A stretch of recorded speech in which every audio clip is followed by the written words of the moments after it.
so.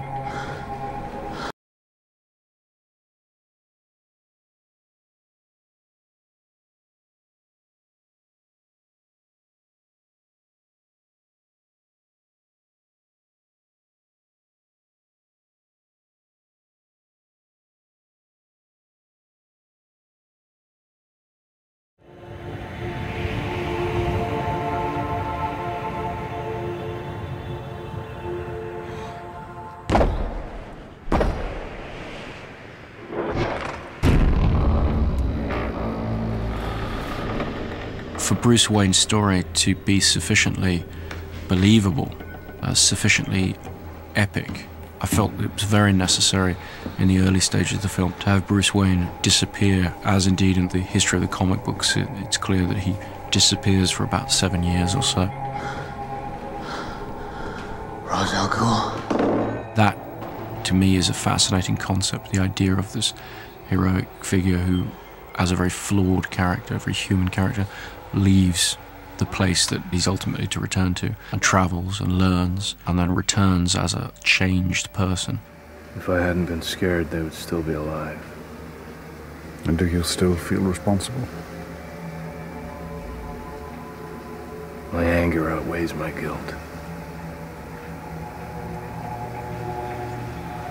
Come.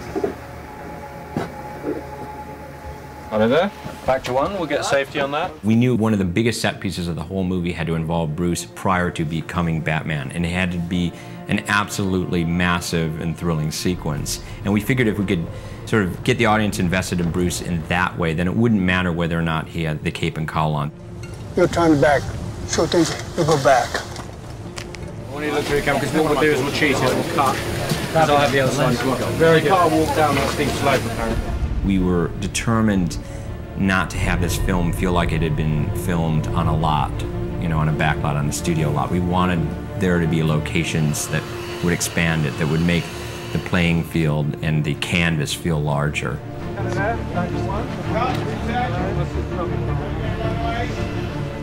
He meets his rival, we obviously don't understand that till the end of the film, in a Bhutanese monastery. So we wanted to place this monastery and the village he goes through on the way to the monastery in a really dramatic landscape. Obviously, Bhutan's in the Himalayas, and we couldn't go there. So we were looking for a landscape you can film in above the tree line that isn't covered in snow or it can't access, which is always the big problem. And preferably, we have a frozen lake and a glacier.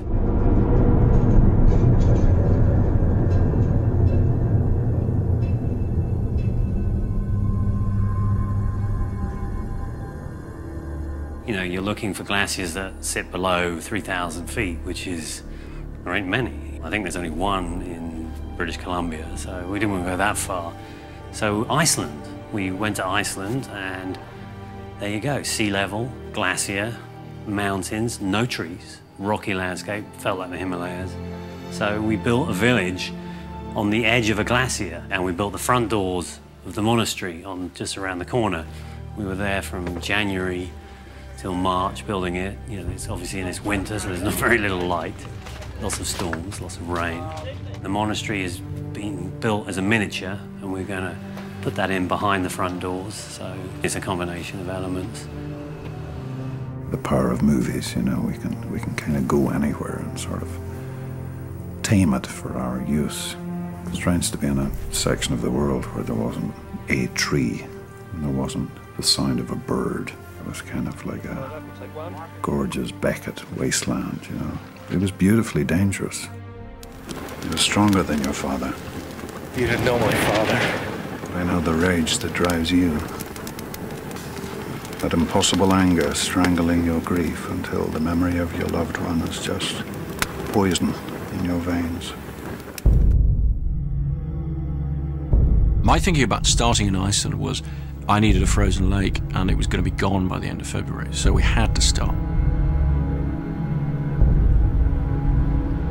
It wasn't really so much Chris changing the schedule, it was Mother Nature, really, just because he had found this beautiful lake right beneath this stunning glacier. We were meant to have a couple of days to be able to rehearse and go through the sword fight. And, you know, they called us and said, right, that's it, you know, no rehearsals, let's just go straight to it. We got to film it because we don't know how long this is going to last, because it could thaw out any day. You know how to fight 6 men. We can teach you how to engage 600. And lucky that we did it, because while we were filming that scene, we would hear these loud cracks in the ice, and everybody would have to stand dead still, you know. And they would call a few people off the ice and say, okay, you know, now it's only good to have 5 people out on the ice and no more than that. And gradually the whole thing was falling apart as we filmed. Always mind your surroundings. Every so often, between setups, we'd see ice crumbling away at the head of this glacier and bits of rock and muck falling off, that you knew this thing was a big, living force that was moving towards you. Anger does not change the fact that your father failed to act. From my standpoint, really didn't involve that much. I mean, it was a handheld camera, a steady cam. We did one shot where I'm sitting on a sled and they scooted me across the ice to get a shot, which is in the movie. And so it was a really pretty low-tech way of filming. We were able to get, I think, 33 setups in one day or something and just hammer through it, very much in the style of a smaller film. In a sense, that was a part of the film the most similar to films I'd made in the past. Yield. You haven't beaten me. You have sacrificed sure footing for a killing stroke. By the next day, it was pretty much just a lake again. And I like that, actually. You know, it's nice sometimes to kind of surprise yourself with the beginning and not feel completely ready. You know, sometimes there's a benefit, I find myself, to just getting started and jumping in. We wanted to go back out again, but we couldn't, and so we faked it a little bit after that.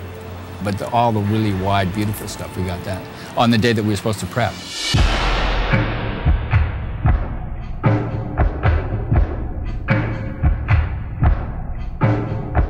Action! I think every movie at some point has a location or a set that is going to be a nightmare no matter what happens. And you have to sort of suffer through that nightmare because it's something that the movie demands and has to be done. On this one, it was Iceland. Let's go for our final checks, please, and let's stand by to shoot. One of the first moments that Chris and I talked about in the film was when Bruce Wayne is climbing his way up to Ra's al Ghul's temple, and he was covered in ice and bleeding and has to drag his battered body into this smoky, grand temple at the top of the world.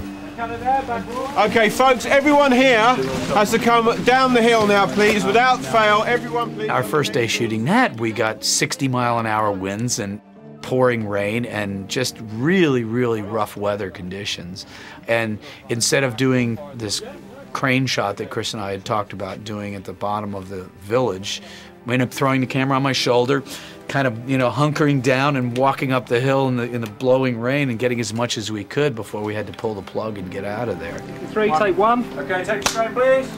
Iceland should have a lot more snow, but it's like anything. We have to cater for any how the weather changes. Start the snow. Got various types of snow. We're actually bringing snow and ice to Iceland. Rain effects, well, we're leaving that to God at the moment.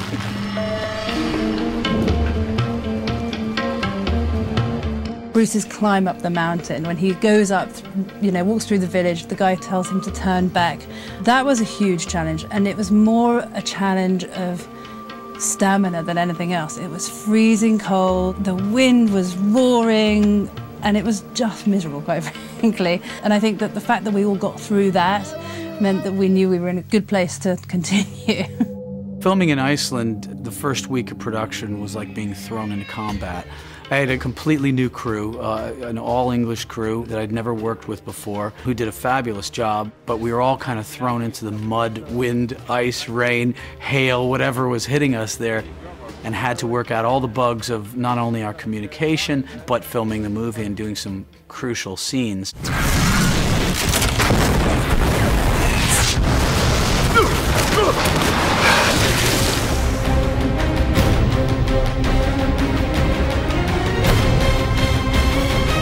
The other issue we had out there, of course, was we had to do Ducard and Wayne sliding down the ice and off the cliff edge, again, which we wanted to do for real. So we built an ice slide the week previously to the crew going out there. We took 2 containers of snow out there as a backup and ended up using the whole lot. We covered half the mountain in artificial snow, and we were exhausted by the end of that week. In terms of the stunt, we'd rehearsed, it was all pre-rigged, ready to go, so that we don't keep the crew waiting. And then in the day you're standing there thinking, I hope this works. The guys who were part of the stunt team went out to Iceland while we were filming another sequence.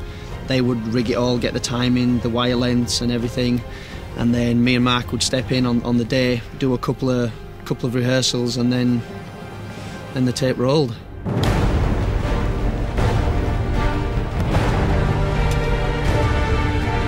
Go, guys. Stand by, please. Buster, just remember that the hand you're digging in with, that is supposedly taking the weight of both you and the guy you're holding, so a real stop on that, really hanging from that gauntlet. Roll cameras, please. Okay, here we go, guys. Good luck, everyone. 3, 2, 1, action!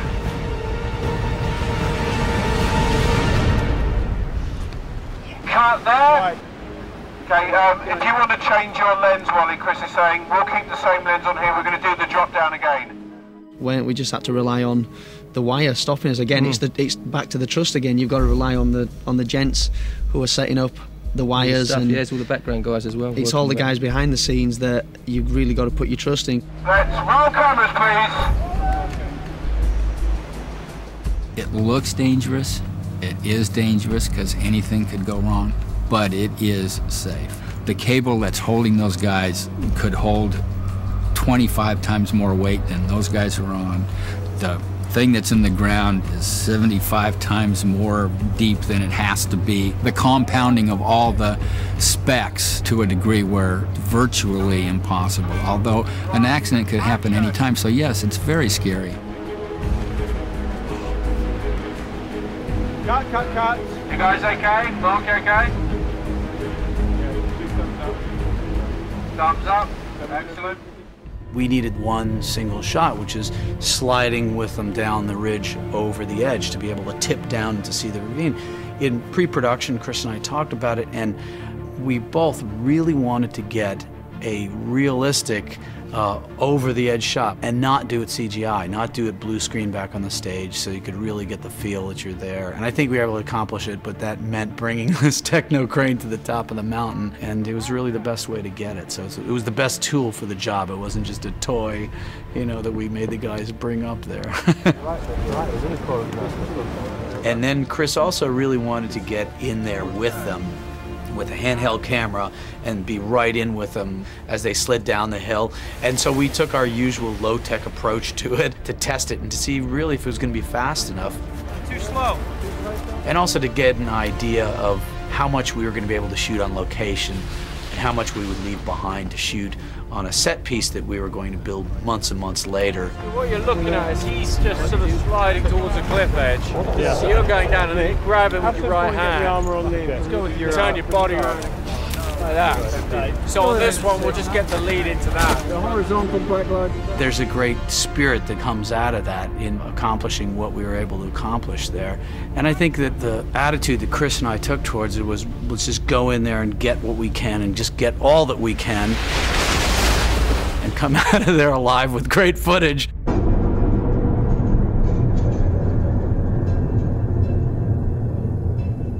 Even further back and cheated this way. I wasn't worried about starting with this outdoor, this sort of extreme location.